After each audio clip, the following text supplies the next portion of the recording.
Assalamu alaikum. Welcome to 168 Hours, your weekly roundup of the top local stories. I'm Hafiz Abdul Sattar, your host for the evening. Stay tuned. The National Mental Health Department reports that over 70,000 patients across the Maldives sought treatment for various mental health illnesses over the past 3 years. Compared to the Maldives' population size, a significant number of people seek treatment for mental health issues in the Maldives. Therefore, it is a key priority of the government to enhance services provided in this department under efforts to strengthen the health sector. Speaking on PSM News Rajya Med program regarding the mental health department's achievements over the last few years, Deputy Minister of Health Aminat Ismail said although comprehensive studies on mental health in the Maldives are lacking, hospital data and the 2022 GAP study show 1 in 5 Maldivians exhibit symptoms of depression. The study also detected individuals with self-harm thoughts, which she described as worrying. The Deputy Minister said the ministry is working together with different organizations and private individuals to address concerning areas identified from the data and decrease the number of affected individuals by providing support. She further highlighted that the mental health field is understaffed globally and that the Maldives is actively working to build capacity and train more professionals in the sector. The National Mental Health Department's Social Service Coordinator, Aishat Shuza, said the figure of 70,000 reflects those who sought care in regional and Greater Mali hospitals, both government and privately run. However, this number does not include patients who sought treatment from private clinics. She said 23 individuals who were treated for severe mental illnesses were successfully returned to their families last year. The government aims to strengthen the sector comprehensively and sustainably. Acknowledging that mental health treatment is costly, the government has now arranged for mental health treatment to be fully covered under the National Health Insurance Scheme, ASANDA. The government believes that the benefits of these improvements, such as higher productivity and economic growth, will become visible across the country in the coming years.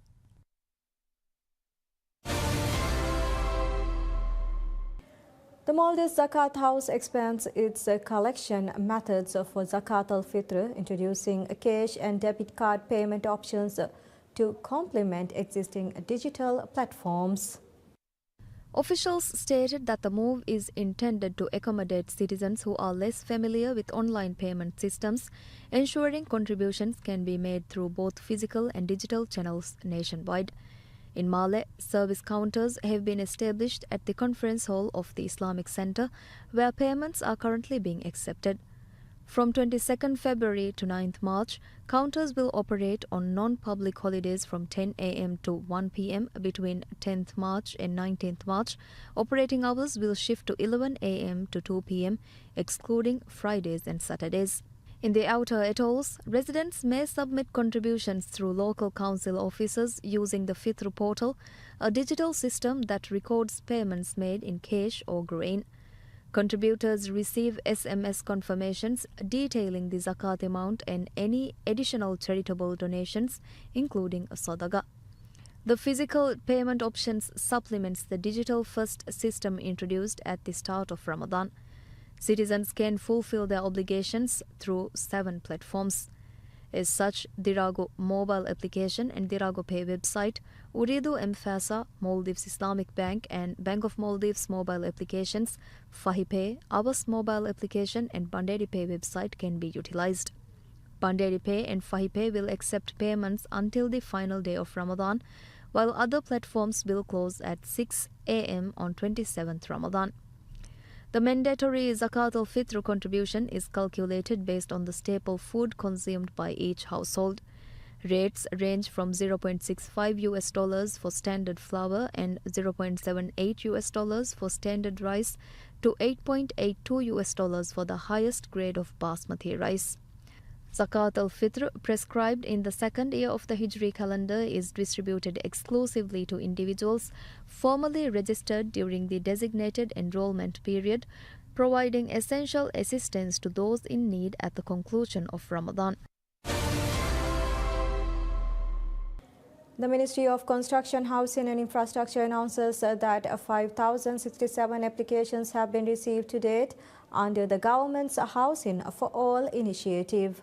Applications for housing units and land plots opened on the 18th of January and are being submitted through the dedicated Hiyawahi portal. According to the ministry, 3,434 applications were filed for flats, while 1,633 applications were submitted for land plots. An additional 11,304 individuals remain in the draft stage of the application process. Under the initiative, the government plans to allocate 7,900 housing units and 15,000 land plots of 1,250 square feet each. Land plots for Category 1 comprising Male residents and special categories will be allocated in the Greater Male region and Ras Male. Non-residents living in Male will receive plots from Ras Male. A separate special category has also been established for residents of Male and other atolls. Flats under the scheme will be distributed in Male and Vilimale. Of the total allocation, 4,000 flats are designated for Male city residents, 2,400 for special priority categories, and 1,500 for residents of other islands currently living in Male. During his presidential address, President Dr. Mohammad Muiz announced amendments to broaden eligibility. A new category will allow individuals whose spouse own private homes to apply. Additionally, 2,000 land plots have been allocated for applicants who previously received land jointly under the Bimveria housing scheme and wish to forfeit shared ownership. The Housing for All initiative is aimed at addressing the nation's long-term housing shortage. The deadline for land application is the 4th of March, while applications for flats close on the 17th of April.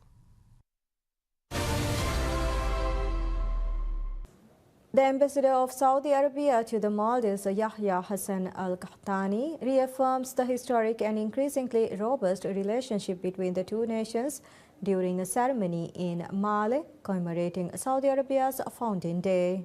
The annual observance, held on the 22nd of February to mark the establishment of the first Saudi state, drew a distinguished gathering of dignitaries. Maldivian cabinet ministers and senior government officials joined high-ranking representatives from the Saudi diplomatic mission, underscoring the significance of the occasion. In his remarks, Ambassador Al-Qahtani underscored the enduring bonds that have facilitated progress across multiple sectors. He noted that relations between Saudi Arabia and the Maldives have been profoundly strengthened, reflecting on the historic foundations that continue to unite the two countries. And the Republic of Maldives reflects the strong and growing relationship between our two countries. We value this friendship and remain committed to strengthening cooperation across all areas of our shared benefits. The ambassador conveyed that both nations take pride in their shared history, mutual confidence, and leadership, and he stressed the importance of this diplomatic partnership as the two countries look ahead with optimism. The ceremony provided a platform for highlighting the depth of bilateral cooperation and the achievements made possible through sustained engagement. Ambassador Al-Qahtani expressed hope that the collaboration between the Maldives and Saudi Arabia would continue to flourish and expand in the years to come, reinforcing the strategic significance of the relationship. Concluding his remarks, the ambassador extended his highest regards and official greetings to the custodian of the two holy mosques, King Salman bin Abdul Aziz Al Saud, to Crown Prince and the Prime Minister Mohammed bin Salman bin Abdul Aziz Al Saud, and to the citizens of the kingdom. President Dr. Mohammad Muiz reaffirms his government's commitment to strengthening cooperation with Estonia, highlighting expanding digital, environmental and political ties as the Baltic nation marks 108 years of independence. In a message shared on social media, President Muizu extended greetings to Estonian President Ala Karis and Prime Minister Kristen Michal, as well as to the government and people of Estonia on the occasion of Estonia's Independence Day. Estonia's Independence Day is marked on the 24th February. President Dr. Mohammad Muizu said he wished the Estonia a joyful celebration and a prosperous year ahead, noting that bilateral relations had strengthened in recent years through increased exchanges and cooperation. President Muizu pointed to his official visit to Estonia from 13th to 16th January last year, marking the first such visit by a Maldivian head of state to the European nation. This marked a milestone in relations. During the trip, he observed Estonia's widely recognized digital governance model and explored avenues for support in advancing the Maldives' burgeoning technology sector. Several agreements were signed during the visit, including frameworks for structured political dialogue and the inauguration of bilateral political consultations between the two governments.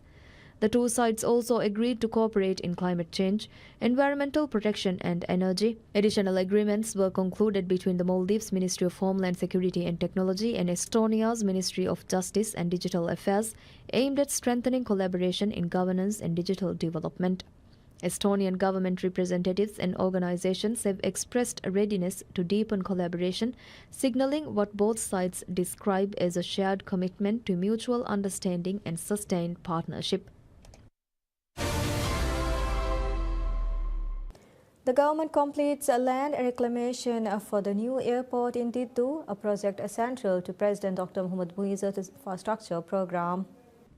The operation reclaimed 112 hectares of land within 50 days of its commencement, a timeline the president underscored in his announcement on social media.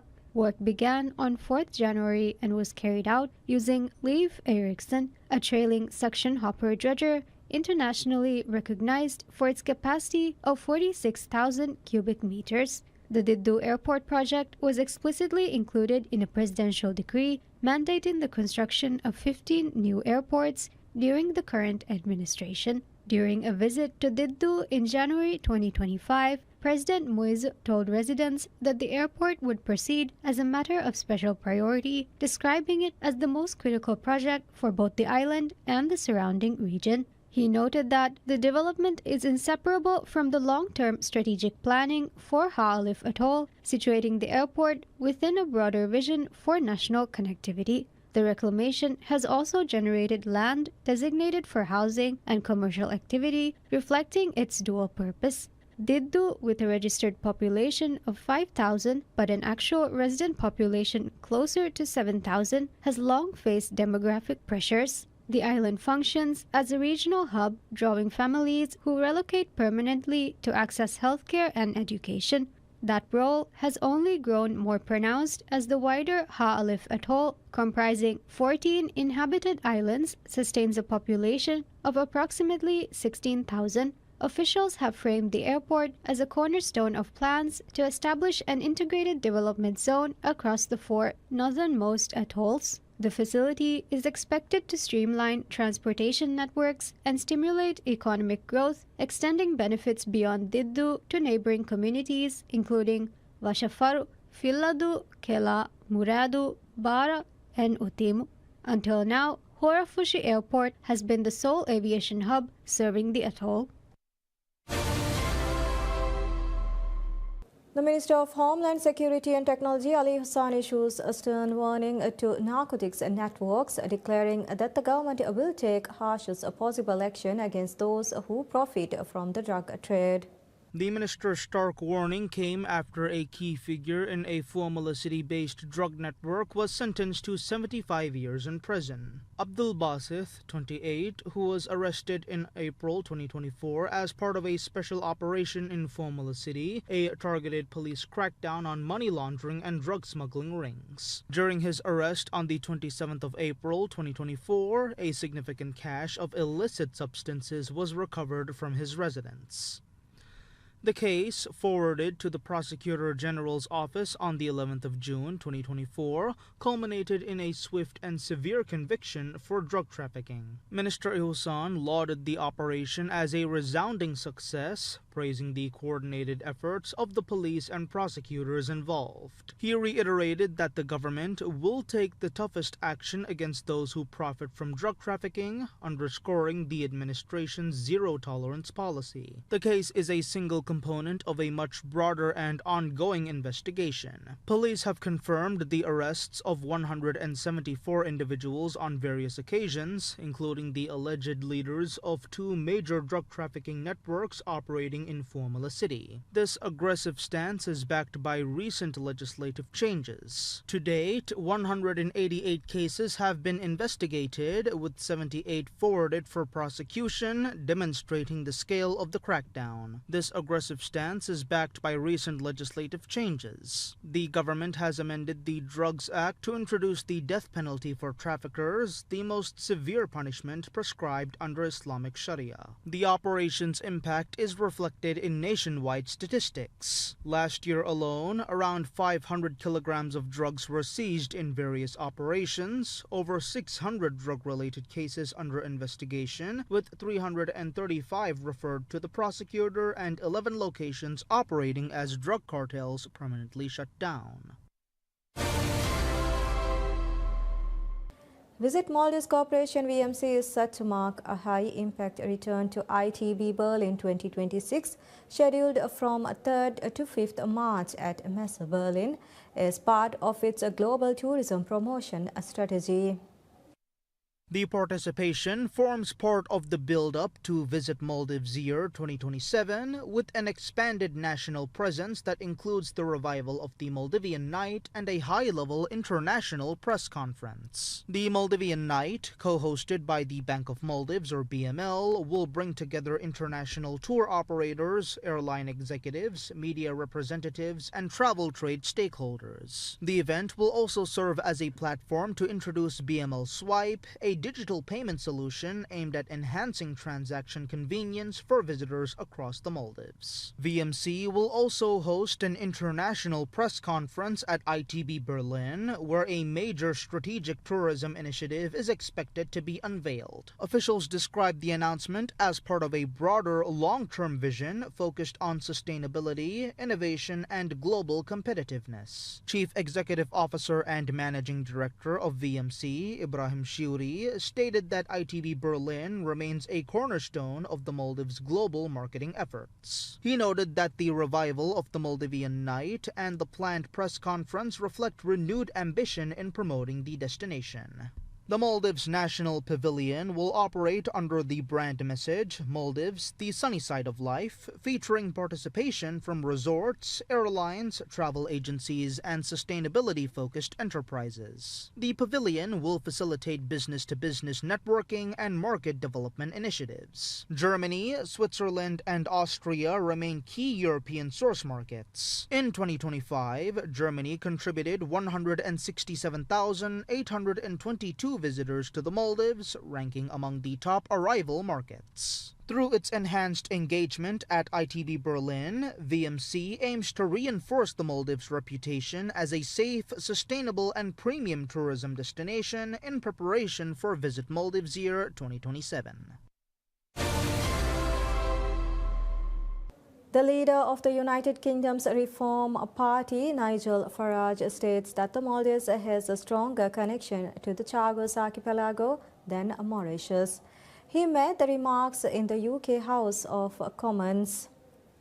In his address, Farage said that the Maldives has historical links to Chagos through trade and archaeological connections. He claimed that the name Chagos was derived from the Maldivian term and later altered by the French. He added that there is no historical or cultural basis for Mauritius to claim the islands. Earlier this year, just a few days away, in my opinion, from the Maldives issuing a counterclaim to the International Court of Justice to say if anybody has the right to the sovereignty of those islands, it is the Maldives and not Mauritius. And I would urge you to pause all of this. The Maldives formally withdrew a letter sent in 2022 supporting Mauritius's position on the Chagos archipelago, marking a shift in foreign policy under President Dr. Mohamed Muiz. In a letter addressed to the Prime Minister of Mauritius, President Muiz confirmed that his government had revoked a communication issued on the 22nd of August 2022 by former President Ibrahim Mohamed Solih. The earlier letter supported a United Nations General Assembly resolution seeking an advisory opinion from the International Court of Justice on the legal consequences of separating the Chagos archipelago from Mauritius in 1965. Since taking office in 2023, the Muiz administration has said it conducted a comprehensive review of decisions made by the previous government in proceedings before the International Tribunal for the Law of the Sea. The case concerns the delimitation of the maritime boundary between Mauritius and the Maldives in the Indian Ocean. According to the president's letter, the previous administration's change of position during the proceedings adversely affected the Maldives' interest. The government described the shift as sudden,